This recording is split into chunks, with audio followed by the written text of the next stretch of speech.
Hi guys, welcome to our channel Tips How To, and today I am going to show you a simple but super useful Windows 11 feature that most people don't even know exists. It's called the title bar shake or arrow shake. With just a quick shake of a window, you can instantly minimize all other open apps and clear your workspace in seconds. It's a very tricky and that can make your desktop a lot cleaner and your workflow smoother. In this video, I will show you how it works, how to enable or disable it. Simply right click on your start button and choose settings.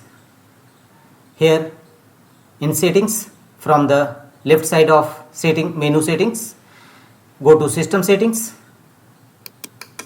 Thereafter go to right side.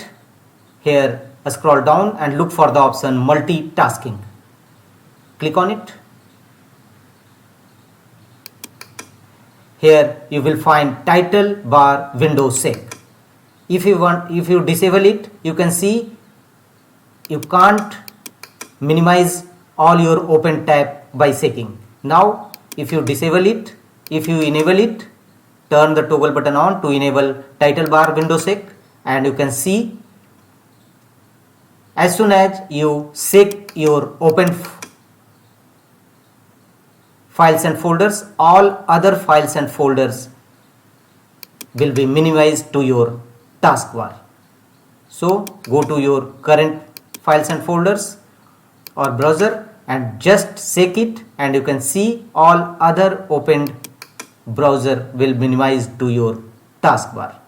So it is a very handy feature for Windows 11. That's all.